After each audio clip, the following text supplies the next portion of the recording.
Affaire Novelas. Affaire Novelas, champagne proposé par Madame la sénatrice Bijou Goya. Donc Kabila, azamuta ngambute, tenge bomba lobaka, to azamuta STT, to azamuluba. Papa Tshisekedi asali José Makila nini. Toyebite. Est-ce que makambu oye azoloba wana? Soki ezalaki na tango oyo bazalaki na pouvoir, mutu wana ko résister. Quand on veut changer les choses, on n'attend pas de réunir toutes les meilleures conditions.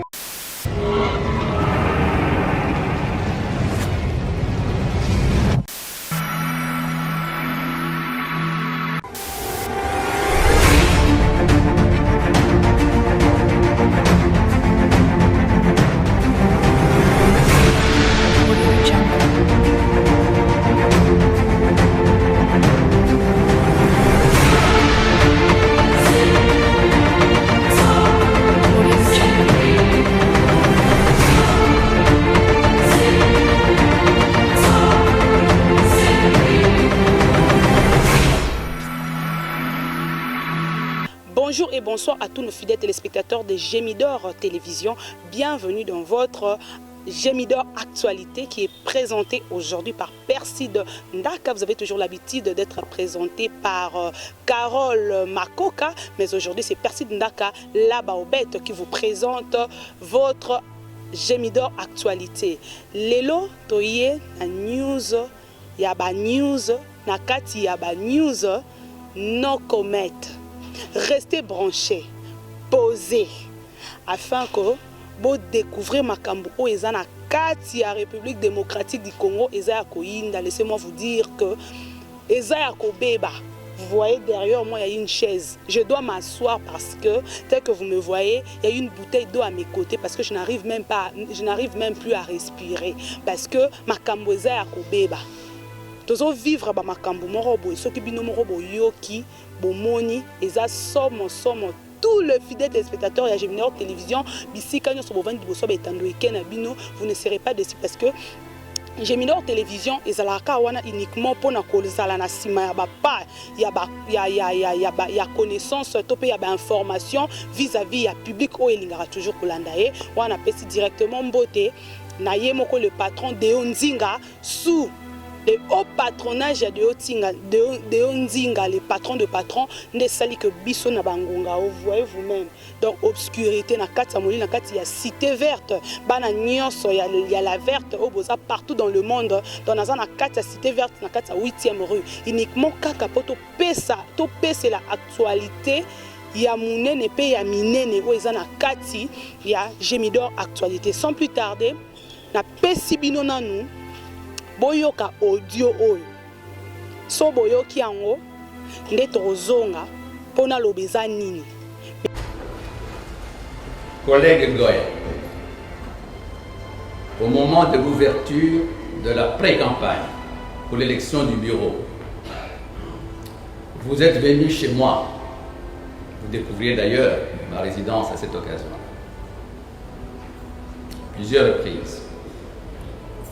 Et aussi à mon cabinet,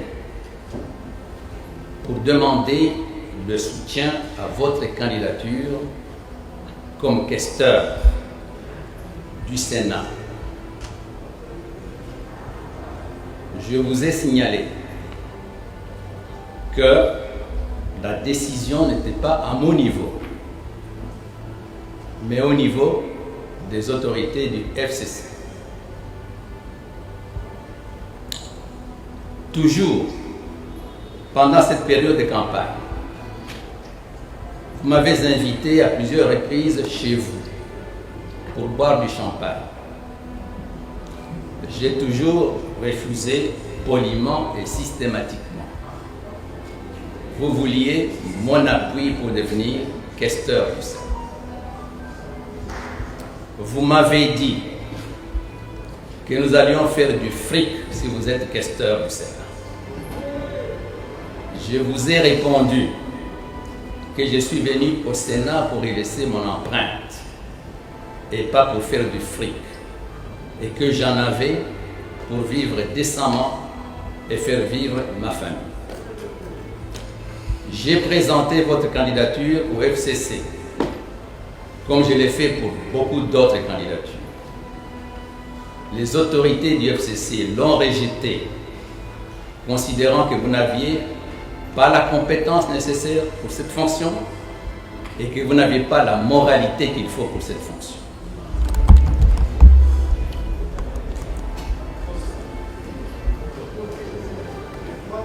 Ma réponse,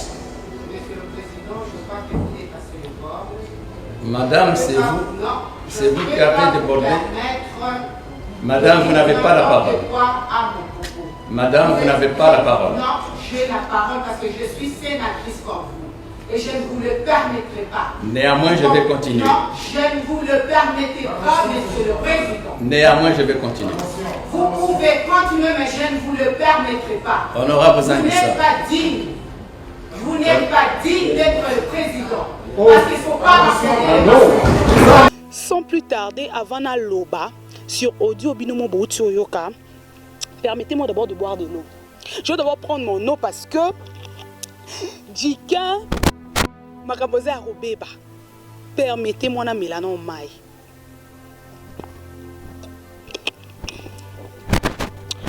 Je puisse bien parler. Ngala loba ino tia commentaire mingi te. Sénat a koinda na ministre.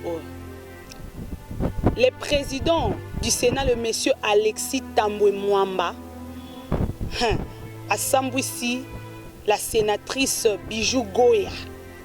Binomo Boyo Kiwana. Waneza mungongo ya monsieur Alexis Tambwe Mwamba na kati ya discours ndenge bande ndenge ba pesa na kati ya plaidoirie na bango. Bazalaki na kati ya audience na bango. Mais la dame posait des questions par rapport à l'avancement. Il y a structure, il y a plateforme. Mais le monsieur Alexis Tambwe Mwamba, il a évité le roni et les kaki, il a évité ce qui est question, il y a tout na mbongo et bimaki, ce qui est salaki misala ou sala. Les messieurs étaient censés il y a cracher n'ingi boyo kiwana. Non, tiens commentaire n'a pas été. Mais n'oubliez pas que M. Alexis Tambwe Mwamba Azali, représentant et président de la République. Parce que après lui, c'est le chef de l'État. Bon, on a Kinshasa, affaire Novelas. Affaire Novelas, champagne proposé par Madame la sénatrice Bijou Goya. Binomombota la publication na kati ya réseaux sociaux parce que batebele peut-être bazo comprendre te eza nini. Mais na kati ya audio oyo boza koyoka monsieur Alexis Tambwe Mwamba lolenge nini aza ko pesa ba critique par la dame. La dame avait besoin comme questeur na kati ya Sénat parce que c'est une sénatrice. Balou quelques têtes ya ba sénateur au bari ko appuyer puis bon on peut passer la campagne. Et la dame était censée d'aller proposer M. Alexis Tambwe Mwamba vu que c'est lui le président. Mais comme proposition yango, les arrêts qui viennent à Makambo belé na se. Le M. Alexis Tambwe Mwamba a bimisi ba Makambo moko mais c'était en public. Les arrêts qui na kati audience na bango. Bon, to éviter pour na nini. Qu'est-ce qui s'est caché là-dessus? To éviter là-dessous, to éviter. Mais c'est Alexis Tambwe Mwamba lobi la dame. Tant qu'on a proposé, FCC rejeta qui nous demande nae. Binomo boyo qui va traiter d'immoral d'incompétente. Balobi a koki à la place wanate. Mais la dame, chose étonnante, mais c'est Alexis Tambwe Mwamba lobi mais lisinganon maya vana loba. Il a dit que la dame lui avait proposé d'être soutenue auprès de Monsieur Alexis Tambwe Mwamba lobi que la dame était censée proposer Monsieur Alexis Tambwe Mwamba offre peut-être séduire afin que poste wana apesaye yango koloba que nous allons faire du fric. Chose étonnante. Monsieur Alexis Tambwe Mwamba soit utiliser terme Afrique wana bon bêtisiement ma bakuto éviter hein mais bato bakozala censé répondre yango eza ba invité au bino proposer biso to yamba na kati ya Gemidor na kati émission na biso to panzaka sango ya makambo ya mboka na biso nde to koyamba moko ya mwana mboka nde to koposer mituna oyo mais oyo eza ba actualité nga siko na ofongola bino ka boyeba makambo ezo leka na Kinshasa parce que actuellement Kinshasa topé République démocratique du Congo mboka na biso eza ya kobeba parce que situation politique ekomi mwa mbilinga bakoswane komi mwa ebele ba vérité komi ko bima monsieur Alexis Tambo Mwamba asambousi la sénatrice Bijou Goya toujours répéter bien la sénatrice Bijou Goya il paraîtrait que olinga porter plainte parce que ba critique topé bon il y a lobby pour elle, ce sont des injures parce que Boyoka Kiwana a revendiqué à lobby que les sénateurs, les présidents du Sénat ne pouvaient pas dire tout ça devant les gens. Ce sont c'est de la démagogie. Et ça makambo lokuta, bazobo ya ko marginalisé de femmes, ba makambo belé.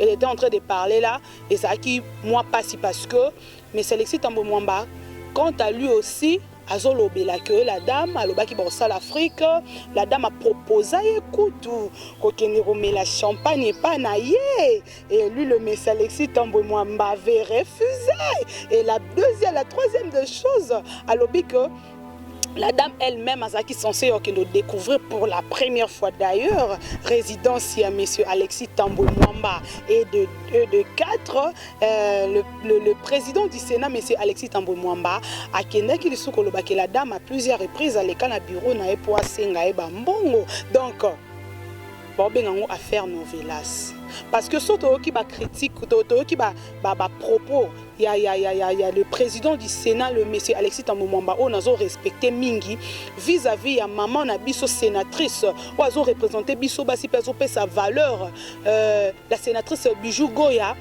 koloba été la dame ayana bureau nae ko senga e bambongo a proposé comme la champagne d'ailleurs lui il refusait sagement tozabasi mibali pe baza bazoyo ka bon to yebité madame Bijou Goya banosala le monsieur Alexis Tambo Mwamba avance pour avoir place à questeur parce qu'il a proposé qui est que tobi wana point d'interrogation non commettre nga na lobangote on les actualité selon analyse ya vie du public toleka ki toyoki pe batu que ceux qui moi mobala komi kolobake mwana mwasi azai koya mingi na bureau nanga asenga nga bambongo alo bana soutenir ye pour na campagne na ye ceux qui na akomi wana tokosala mbongo na Sénat donc mbongo mboka eyiba manango po bato bele batonga bandako et puis de 6 na bosani le président du Sénat aloba qui est libotane ba ana mbongo ebele o ba kokone donc o banane ba kolia jamais il n'a pas besoin d'argent donc il est friqué donc, il a beaucoup d'argent pendant que le peuple souffre selon makambo loba mikuna là c'est l'actualité nga na lobi na ngelo côté mon patron de Onzinga tozo sara musala ndenge loba to sala actualité yonkande to sala les cordons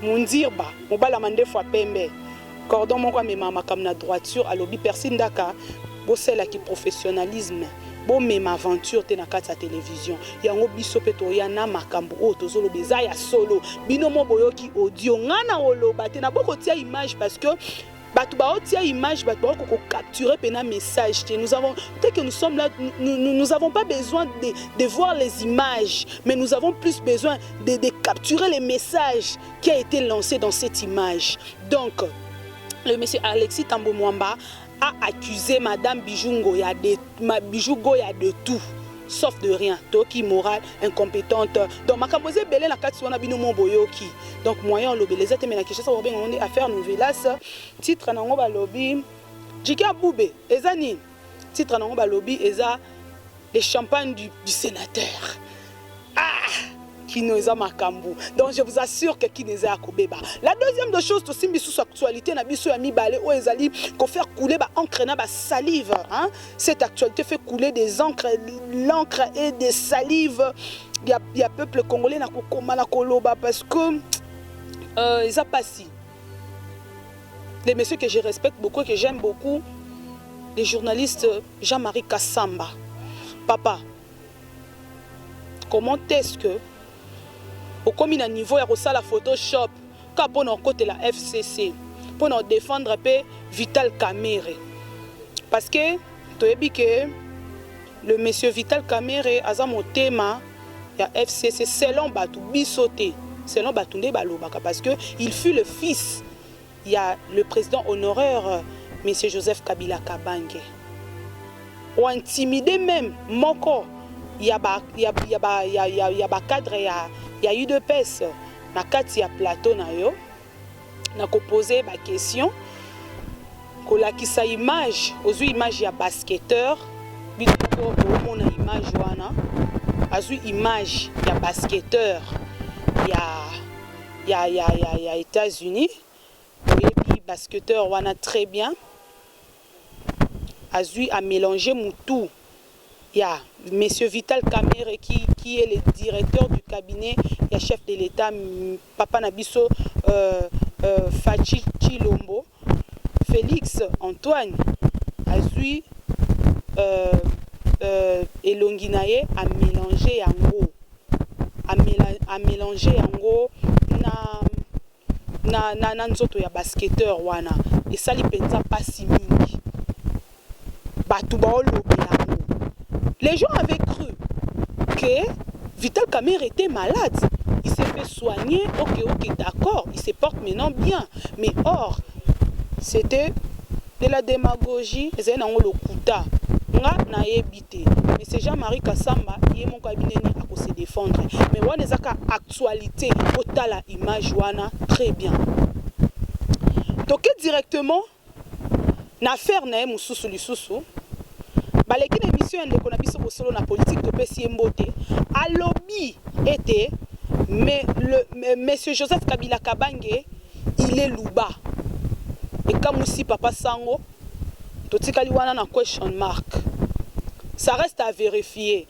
Est-ce que le président Kabila azamuta ngambute ndenge bomba lobaka to azamuta STT to azamuluba ngana ko lobate bino moko na bandako bopesa biyano botindela biso par réponse na bino et puis na ba question et ko sunga invité auto ko yamba to poser ba question ana ya wana raison ya Gémidor actualité. Toi na posa avis du public. Toi kabino partout bisika bozali na Afrique na Asie, wapi bisika non so bozali na Europe, na Amérique. Bozali ebele na Afrique, toza na posa na bino. Oh na Océanie, toza na posa na bino. Donc Gémidor actualité et komaka partout et kotaka na banda ku ya mututu. Akena la troisième de choses à faire, il y a pasteur Mukuna.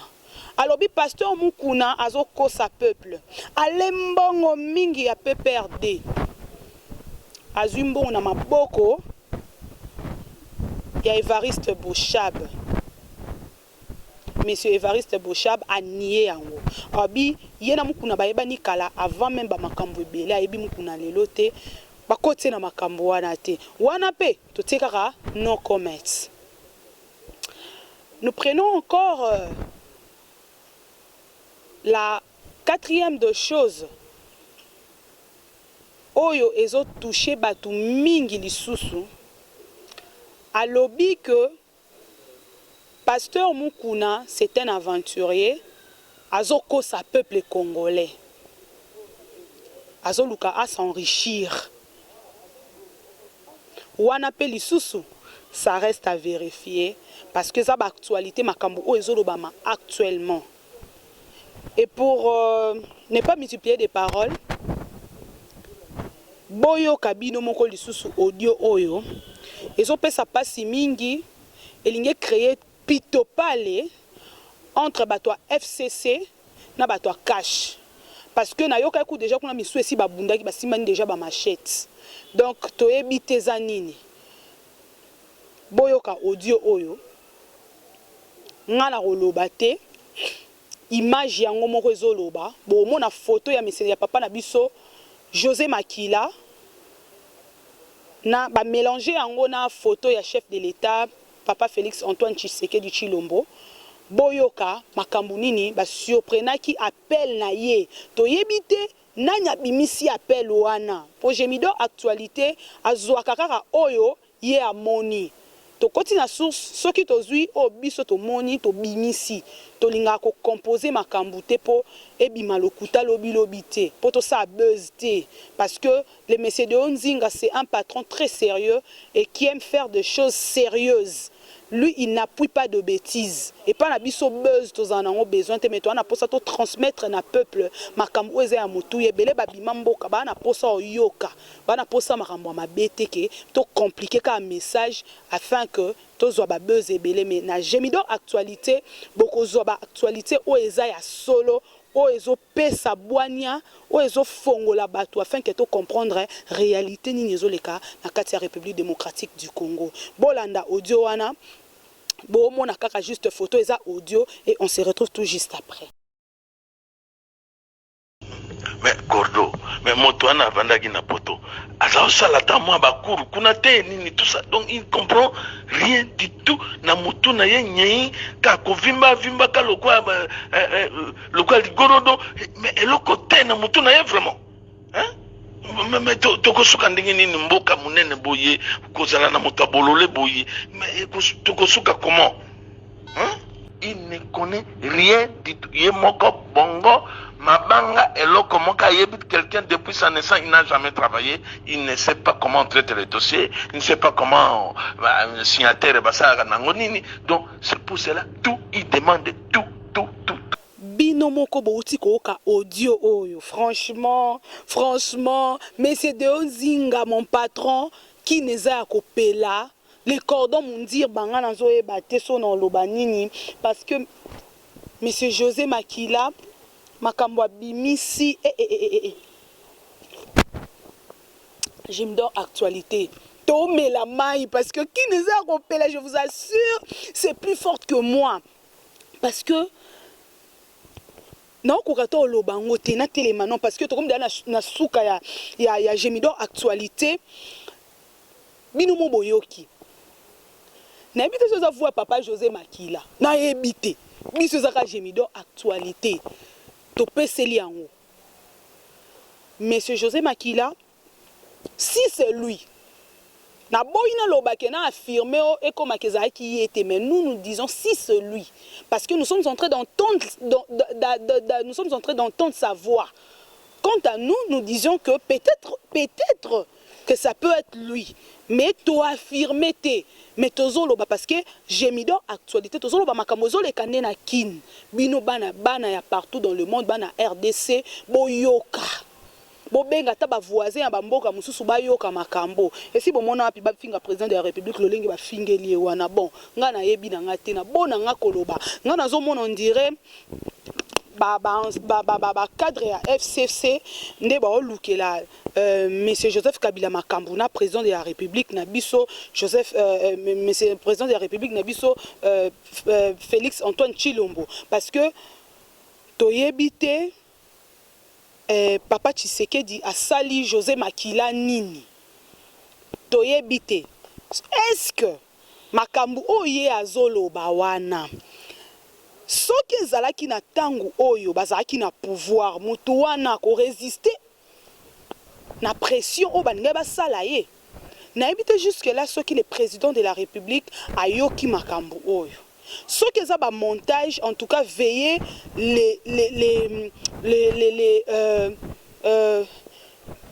je manque les mots. Hein, veuillez passer à la télé et démentir cela. C'est ça vraiment ce que je voulais dire. Papa José Makila, veuillez passer à la télé et démentir cet audio. Mais si c'est réellement vous, toyebite, tolobanini, wana, ba autorité, bango moko ba eba eloko ba osala, toyebite ba bandaki kotonga. Parce que dans le cas bengi on dirait cordon, hein. Na ebite so na yoki bien te, mais bino ba boki pena pa audio wana boloba. Ce qui a bengi komboni parce que il s'est plaigné que le président Félix Antoine Tshisekedi Tshilombo a kokamba mboka te parce que atangate a sala sika morote c'est un enfant gâté a koli na poto a ebika kolia a tie matama lokwa ma ligorodo. Chose étonnante. Je ne sais pas nani a enregistré audio wana. C'est bien monsieur José Makila ou soit des années moutou a sali yango pour na ko salir image ya monsieur José Makila. Côté wana petotie no comment.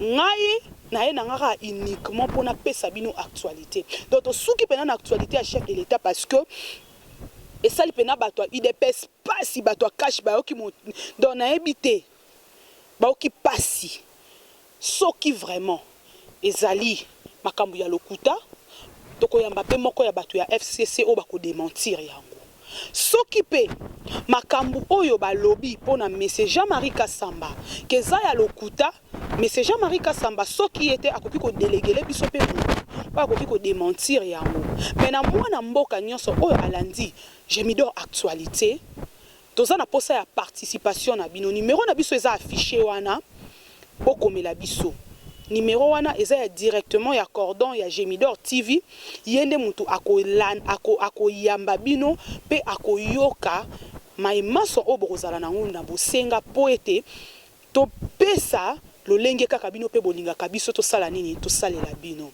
eza na pasi mingi nde to pesi ba actualité oyo eza na kati ya sengote soki bomona kinga nazalaki na bouteille na nga ya mai parce que esalinga pasi ya koleka parce que comment est-ce que ba autorité na biso oyo bazali censé ya ko enseigner jeunesse na biso bango na bango bakomi ko bendana tomoni débat ya pasteur Mukuna na Jean-Marie Kassamba na plateau tomoni lolenge nini le sénateur le président du Sénat monsieur Alexis Tambozamba asambwisi madame Bijou Goya tozo mona ba makambo komi koleka donc tozo comprendre te en fait politique ya mboka na biso et komi nango j'ai ali dame et komi nango j'ai ali pâté to e komi nini tokote ya bao ba na sima nini makambo za pito pale na minute so bokoti partout boromona ka ba news wana affaire Novelas à suivre affaire Jean-Marie Kassamba montage à Photoshop na koloba ke le président et les présidents honoraires Joseph Kabila Kabange Azamuluba reste aussi à vérifier affaire Amakasi Isusu ya José Makila d'avoir insulté le président de la République donner des propos où ils ont blessé chef de l'État, c'est à suivre. Quant à moi, personne Daka, la commune Souka, je ne peux pas ajouter ou mâcher encore parce que j'ai tout dit, j'ai tout dégagé. Je dis un grand merci à mon équipe technique. Là, je vois Djike Amboube, un garçon, un monsieur, un tonton, un yaya, très intelligent. Pour Monika na molili aboye, na katia boutou, na katia cité verte, bananion soit verte, pesi nombote partout au Bozali, au Bolandi, Gémidor actualité. Vous avez qui présenté na personne d'aka na moni mon cordon, na moni mon cordon, Mundirba, wana na moni Miss Makoka la suprême et un grand merci à mon patron. Les papas les plus gentils, les plus intelligents. Moi, je dis qu'il est un surdoué. Deo Nzinga, les patrons de patrons.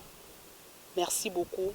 Et Toko ba toujours na kati ya musala oyo afin que Gémidor et kende liboso, pe kende mosika. Tomona na mikolo oyo ezali koya, ngai persi de ndaka la baobette na ebisi bino. Ciao.